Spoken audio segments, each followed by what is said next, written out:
നമസ്കാരം, ഞാൻ doctor CV Sudheer. Malayalam computing എന്ന കോഴ്സിൻ്റെ രണ്ടാം ഭാഗത്തേക്ക് ഏവർക്കും സ്വാഗതം. മലയാളം കമ്പ്യൂട്ടിങ്ങിൻ്റെ ചരിത്രത്തെക്കുറിച്ചാണ് നമ്മളിവിടെ സംസാരിക്കുന്നത്. മലയാളത്തിൽ കമ്പ്യൂട്ടർ ഉപയോഗിച്ച് തുടങ്ങുന്നത് 1980കളിലാണ്. അതിൻ്റെ തുടക്കത്തിൽ അച്ചടിയുമായി ബന്ധപ്പെട്ട് പുസ്തകങ്ങൾ, പത്രങ്ങൾ, മാസികകൾ എന്നിവയുടെ അച്ചടിയുമായി ബന്ധപ്പെട്ടാണ് നമുക്ക് കമ്പ്യൂട്ടർ ഉപയോഗിക്കേണ്ടി വന്നത്. പക്ഷേ അന്ന് നേരിട്ട് വിദേശത്ത് നിന്ന് കൊണ്ടുവന്ന കമ്പ്യൂട്ടർ അതേപടി നമുക്ക് ഉപയോഗിക്കാനായിട്ട് ഇവിടെ സാധിച്ചിരുന്നില്ല. മലയാളത്തിന് വേണ്ടി പ്രത്യേകം ഹോളണ്ടിൽ നിന്നും കോൺഫിഗർ ചെയ്ത് കൊണ്ടുവന്ന കമ്പ്യൂട്ടറുകളാണ് ഇവിടെ ഉപയോഗിച്ചിരുന്നത്. അക്കൂട്ടത്തിൽ നമ്മൾ പ്രത്യേകം ഓർക്കേണ്ട ഒരു പേരാണ് പാലക്കാട്ടെ അമ്പാൾ പ്രസ് നടത്തിയ ചില പരീക്ഷണങ്ങൾ. ആസ്കി അടിസ്ഥാനമാക്കിയുള്ള ആസ്കി എന്നുള്ള എൻകോഡിംഗ് പദ്ധതി അടിസ്ഥാനമാക്കിയുള്ള എൻകോഡിംഗ് വ്യവസ്ഥയാണ് ഇവിടെ മലയാളത്തിന് വേണ്ടി അന്ന് ഉപയോഗിച്ച് വന്നിരുന്നത്. മലയാളം കമ്പ്യൂട്ടിങ്ങിനെ അതിൻ്റെ ചരിത്രപരമായി നമ്മൾ പരിശോധിക്കുമ്പോൾ 3 ഘട്ടങ്ങളായി അതിൽ തരത്തിരിക്കാവുന്നതാണ്. ഉപയോഗിച്ചിരുന്ന സാങ്കേതിക വിദ്യ, എൻകോഡിംഗ് വ്യവസ്ഥ ഏത് എന്നതിൻ്റെ അടിസ്ഥാനത്തിലാണ് 3ആയി തരംതിരിക്കുന്നത്. ആസ്കി ഘട്ടം, ഇസ്കി ഘട്ടം, യൂണിക്കോഡ് ഘട്ടം എന്നിങ്ങനെയാണ് 3ആയി തരംതിരിക്കുന്നത്. ആസ്കി ഘട്ടം നമ്മൾ നേരത്തെ സൂചിപ്പിച്ചിരുന്നു. നമ്മുടെ അച്ചടി വിദ്യയുമായി ബന്ധപ്പെട്ടാണ് അത് പ്രധാനമായും അവിടെ മലയാളം പ്രയോഗത്തിൽ ഉപയോഗിച്ചിരുന്നത്. അതിനു വേണ്ടിയിട്ടാണ് കമ്പ്യൂട്ടർ ഉപയോഗിച്ചിരുന്നത് എന്ന് പറയാം. DTPക്ക് വേണ്ടി, ഡെസ്ക് ടോപ്പ് പബ്ലിഷിങ്ങിന് വേണ്ടി ആണ് പ്രധാനമായും ആപ്പിളിൻ്റെ മാക്കിൻടോഷ് മെഷീനറികൾ ഇവിടെ ഉപയോഗിച്ചിരുന്നത്. പേജ് മേക്കർ, ആൾഡസ് പേജ് മേക്കർ, പിന്നീട് ഇപ്പോൾ അത് അഡോബി പേജ് മേക്കറായി. അങ്ങനെയുള്ള പേജ് മേക്കറിൻ്റെ ഉപയോഗം, അതുപോലെ അബാക്കസ്, വിഷ്വൽ ലാബ്, സൊനാറ്റ എന്നിങ്ങനെയുള്ള സ്ഥാപനങ്ങൾ മലയാളം അച്ചടിയുമായി ബന്ധപ്പെട്ട്, മലയാളത്തിലെ അക്ഷര നിർമ്മിതിയുമായി ബന്ധപ്പെട്ട് നമ്മൾ ഓർക്കേണ്ട ചില പേരുകളാണ്. ഇവരെല്ലാം ഉപയോഗിച്ചിരുന്ന കീബോർഡുകൾ വ്യത്യസ്തമായ കീബോർഡുകളായിരുന്നു. അതുകൊണ്ട് തന്നെ അബാക്കസ് ഉപയോഗിക്കുന്ന സോഫ്റ്റ്വെയർ ഉപയോഗിക്കുന്ന മെഷീനറിയും വിഷ്വൽ ലാബ് ഉപയോഗിക്കുന്ന സോഫ്റ്റ്വെയറിന് ഉപയോഗിക്കേണ്ട കീബോർഡും ഒക്കെ പരസ്പരം വ്യത്യസ്തമായിരുന്നു. അതിൽ പിന്നീട് മാറ്റമുണ്ടാകുന്നത് സർക്കാർ തലത്തിൽ ഒരു ഏകീകരണം നടക്കുന്നതോട് കൂടിയാണ് എന്ന് പറയാം. അതുകൊണ്ട് തന്നെ ആദ്യഘട്ടത്തിലെ ആസ്കി ഘട്ടത്തിലെ മലയാളം കമ്പ്യൂട്ടിംഗ് ലോകത്തിലെ ആദ്യഘട്ടത്തിലെ കമ്പ്യൂട്ടിങ്ങുമായി സാദൃശ്യം ഉള്ളതായിരുന്നു. അവിടെ ഒരു മെഷീനിൽ പ്രോസസ്സ് ചെയ്ത ഡാറ്റ മറ്റൊരു കമ്പ്യൂട്ടറിൽ പ്രോസസ്സ് ചെയ്യാൻ ബുദ്ധിമുട്ടായിരുന്നത് പോലെ തന്നെ ഇവിടെ മലയാളം ഒരു മെഷീനിൽ അല്ലെങ്കിൽ ഒരു സോഫ്റ്റ്വെയർ ഉപയോഗിച്ച് പ്രോസസ്സ് ചെയ്തപ്പോൾ മറ്റൊരു മെഷീനിൽ അത് പ്രോസസ്സ് ചെയ്യാൻ പറ്റാത്ത മറ്റുള്ള അവസ്ഥ ഇവിടെ ഉണ്ടായിരുന്നു. ആ അവസ്ഥയ്ക്ക് മാറ്റം വരുന്നത് ഇസ്കി ഘട്ടത്തിലാണ്.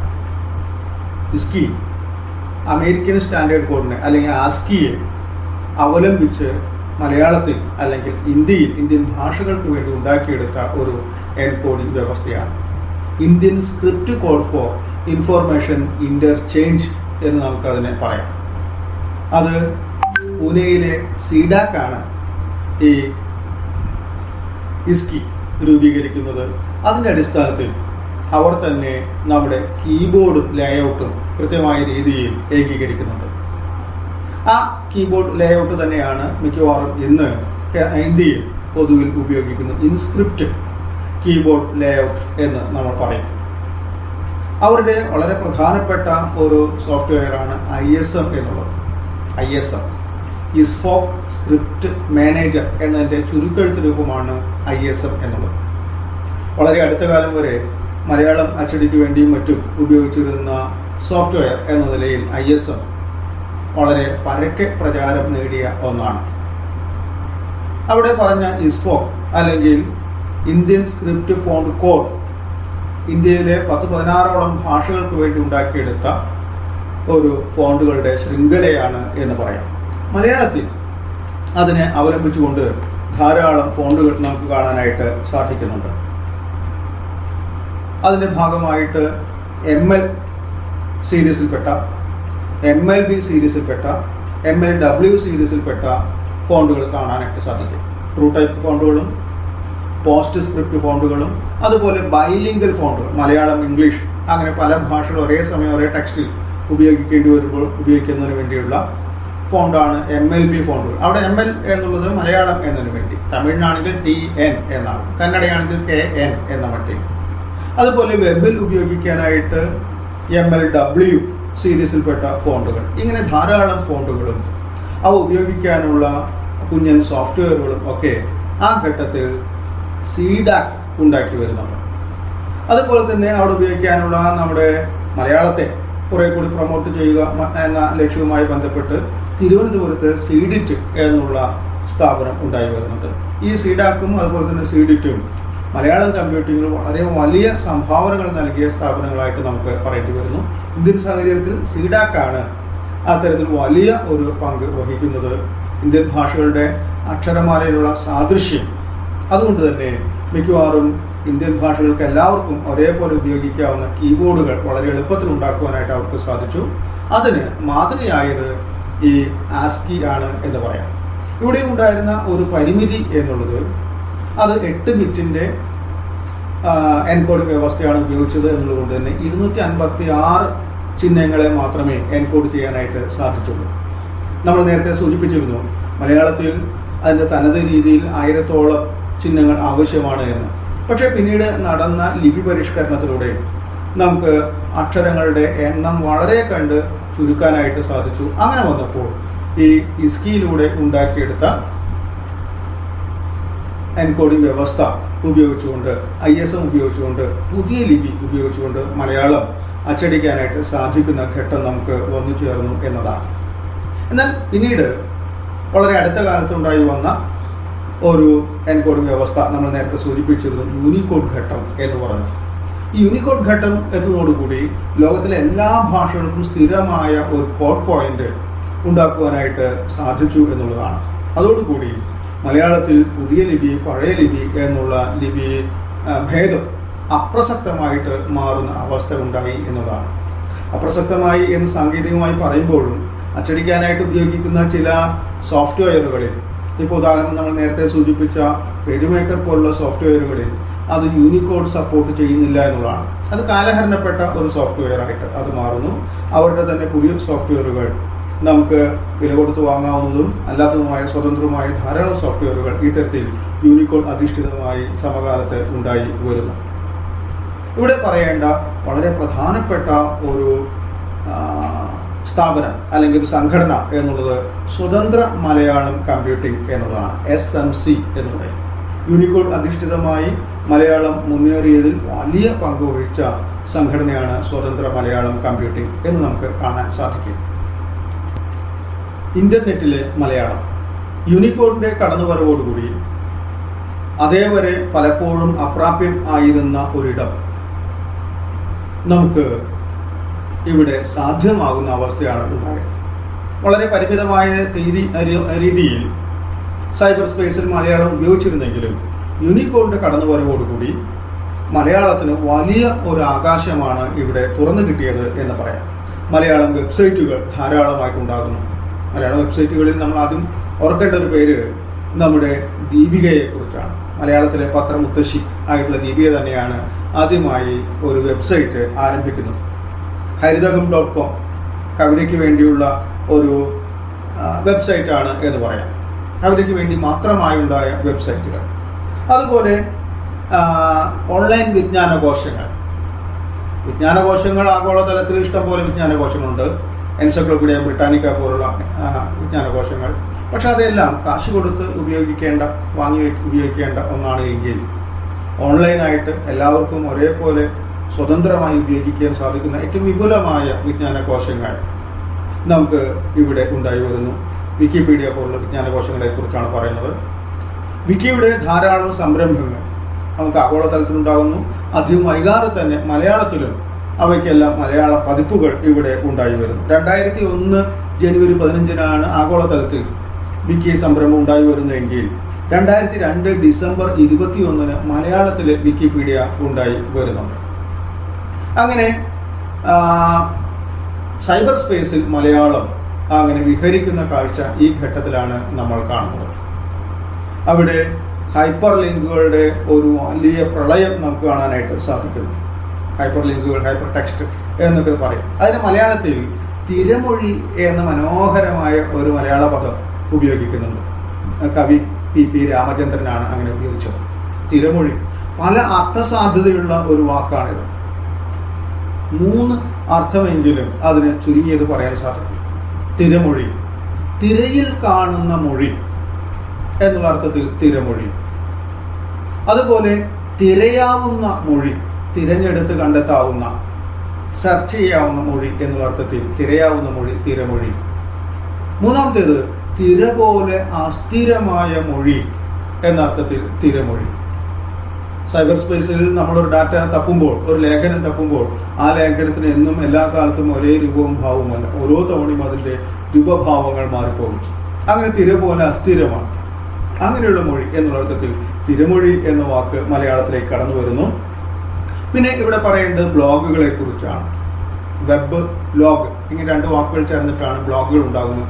ചെറിയ അവനവൻ പ്രസാധന ഇടം എന്ന് പറയാവുന്നതാണ്. ഓരോരുത്തർക്കും അവനവന് ഇഷ്ടപ്പെട്ട കാര്യങ്ങൾ എഴുതി വയ്ക്കാനുള്ള, വേണമെങ്കിൽ കൂട്ടുകാരുമായി വിനിമയം ചെയ്യാനുള്ള, അവരുടെ പ്രതികരണങ്ങൾ സ്വീകരിക്കാനുള്ള, അതിനനുസരിച്ച് വീണ്ടും നമ്മുടെ എഴുത്തുകളിൽ പരിവർത്തനം വരുത്തി വീണ്ടും പോസ്റ്റ് ചെയ്യാനൊക്കെയുള്ള ഒരു ഇടം എന്നുള്ള മട്ടിലാണ് ബ്ലോഗുകൾ കടന്നു വരുന്നത്. വളരെ സജീവമായ ബ്ലോഗുകൾ, വളരെയധികം വായിക്കപ്പെട്ട ബ്ലോഗുകൾ മലയാളത്തിലുണ്ടായിട്ടുണ്ട്. കൊടകര പുരാണം പോലുള്ള ബ്ലോഗുകൾ ആ കാലത്ത് വളരെ സജീവമായിരുന്നു. ബ്ലോഗുകൾ എങ്ങനെ ചെയ്യാം, അവിടെ ഭാഷ ഉപയോഗിക്കേണ്ടത് എന്ത്, അതിന് വേണ്ടുന്ന സഹായങ്ങൾ എന്തെല്ലാമാണ് ആവശ്യം, ഇത്യാദി കാര്യങ്ങളെല്ലാം തന്നെയും പറയുന്ന, അതിന് ആളുകളെ പ്രാപ്തരാക്കുന്ന, സഹായിക്കുന്ന ബ്ലോഗുകൾ ഉണ്ടായിരുന്നു. ആദ്യാക്ഷരി എന്ന ബ്ലോഗാണ് ആ കൂട്ടത്തിൽ ഏറെ ആളുകൾ ഉപയോഗിച്ച ബ്ലോഗ് എന്ന് കാണാനായിട്ട് സാധിക്കും. ഇങ്ങനെ ഉള്ള ധാരാളം ബ്ലോഗുകൾ, വ്യത്യസ്തങ്ങളായ വിഷയങ്ങൾ, ഹ്യൂമറസ് ആയിട്ടുള്ള നേരം പോക്ക് വിഷയങ്ങൾ, അതേപോലെ തന്നെ വളരെ കനപ്പെട്ട രാഷ്ട്രീയ വിഷയങ്ങൾ കൈകാര്യം ചെയ്യുന്ന ബ്ലോഗുകൾ, ഇങ്ങനെ വളരെ വ്യത്യസ്തമായ ബ്ലോഗുകളുടെ ഒരു വലിയ ലോകം മലയാളത്തിന് ഉണ്ടായിരുന്നു. ഈ ബ്ലോഗുകളെല്ലാം തന്നെയും കൂട്ടിച്ചേർത്ത് ആ ബ്ലോഗോസ്ഫിയർ എന്നാണ് ഇംഗ്ലീഷിൽ പറയുക. മലയാളം അതിന് ഭൂലോകം എന്നാണ് പറയുന്നത്. ഭൂലോകം, ഭൂലോകമല്ല, ഭൂലോകം, ബ്ലോഗുകളുടെ വലിയ ഒരു കൂട്ടം എന്നുള്ള അർത്ഥത്തിൽ ഭൂലോകം. ഇങ്ങനെയുള്ള ബ്ലോഗുകളിലും അതുപോലെ തന്നെ മലയാളം വെബ്സൈറ്റുകളിലും ഒക്കെ ആയിട്ട് ധാരാളം സാഹിത്യ സൃഷ്ടികൾ നടക്കുന്നുണ്ട്. ആ സാഹിത്യ സൃഷ്ടികൾ കഥയായി, കവിതയായി, നോവലൊക്കെ ആയിട്ട് വരുന്നു. അവയുടെ അച്ചടി രൂപങ്ങൾ, സമാഹാരങ്ങൾ ഇവിടെ കടന്നു വരുന്നു. ആ കൂട്ടത്തിൽ എടുത്തു പറയേണ്ട ഒരു പേര് 4-ാം ഇടം എന്ന ഒരു പുസ്തകമാണ്. ബ്ലോഗിൽ വന്ന കവിതകളുടെ സമാഹാരമാണ് 4-ാം ഇടം. 1-ാം ലോകം, 2-ാം ലോകം, 3-ാം ലോകം എന്നൊക്കെ നമ്മൾ പറയും. അതിനും അപ്പുറത്ത് ഉള്ള ഒരു ലോകം, 4-ാം ലോകം എന്ന പേരിൽ ബ്ലോഗുകളിൽ വന്ന കവിതകൾ സമാഹരിച്ച് കവി സച്ചിദാനന്ദൻ എഡിറ്റ് ചെയ്ത് ഇറക്കുകയുണ്ടായി. ബ്ലോഗുകളെ കുറിച്ച് പറയുമ്പോൾ അവിടെ ഓർക്കേണ്ട മറ്റൊരു ബ്ലോഗുണ്ട്. കവിതകൾ ആവിഷ്കരിക്കുന്നതിന് വേണ്ടി ഉപയോഗിക്കുന്ന, അതിനുവേണ്ടി മാത്രമായിട്ടുള്ള ഒരു ബ്ലോഗാണ് കാവ്യം സുഗേയം എന്ന പേരിലുള്ള ബ്ലോഗ്. അങ്ങനെ ധാരാളം ബ്ലോഗുകൾ കടന്നു വരും. ബ്ലോഗുകളുടെ ഒരു വസന്തകാലം മലയാളത്തിൽ ഉണ്ടായിരുന്നു. പിന്നീട് അത് സാമൂഹ്യ ശൃംഖല സൈറ്റുകളിലേക്ക്, നമ്മുടെ സോഷ്യൽ നെറ്റ്വർക്കിംഗ് അവിടേക്ക് മാറുന്നുണ്ട്. അവിടെ എത്തുമ്പോൾ അത് സ്വഭാവത്തിൽ പിന്നെയും കുറേയൊക്കെ മാറ്റം വരുന്നത് നമുക്ക് കാണാനായിട്ട് സാധിക്കുന്നു. ഈ മലയാളം ഇന്ന്, ആ മലയാളത്തിൽ നിന്ന് നമ്മൾ ഈ മലയാളത്തിലേക്ക് എത്തിയിരിക്കുന്നു എന്ന് പറയാം. അച്ചടി മലയാളത്തിൽ നിന്ന് ഇലക്ട്രോണിക് മലയാളത്തിലേക്ക് എന്ന് പറയാം. അവിടെ മലയാളം സോഫ്റ്റ്വെയർ നിർമ്മാണം, മലയാളം വെബ് ഉള്ളടക്ക നിർമ്മാണം, പഠന പ്രചരണ പ്രവർത്തനങ്ങൾ, ഇങ്ങനെ പല ഘടകങ്ങൾ ഈ മലയാളത്തിൻ്റെ വർത്തമാനകാലത്തെക്കുറിച്ച് പറയുമ്പോൾ നമുക്ക് പറയേണ്ടതുണ്ട്, സൂചിപ്പിക്കേണ്ടതുണ്ട്. മലയാളം സോഫ്റ്റ്വെയർ നിർമ്മാണവുമായി ബന്ധപ്പെട്ട് ഇന്ന് സർക്കാർ തലത്തിൽ ഉള്ള പ്രധാനപ്പെട്ട സ്ഥാപനത്തെക്കുറിച്ച് നമ്മൾ നേരത്തെ സൂചിപ്പിച്ചിരുന്നു. സീഡിറ്റ് തിരുവനന്തപുരത്താണ് centre for imaging development technology എന്ന സ്ഥാപനം. അവരുടെ ധാരാളം സോഫ്റ്റ്വെയറുകൾ നയന എന്ന പേരിൽ ഓപ്റ്റിക്കൽ ക്യാരക്ടർ റെക്കഗ്നിഷൻ സിസ്റ്റം കടന്നു വരുന്നു. ക്യാരക്ടറുകളെ കണ്ട് അറിഞ്ഞ് മനസ്സിലാക്കാനും അതിനെ ഡിജിറ്റലാക്കി മാറ്റാനുമുള്ള ഒരു സംവിധാനം എന്ന് പറയാം. അതുപോലെ സുഭാഷിണി, ടെക്സ്റ്റ് ടു സ്പീച്ച്, ടെക്സ്റ്റിനെ സ്പീച്ചാക്കി മാറ്റാനുള്ള സോഫ്റ്റ്വെയർ.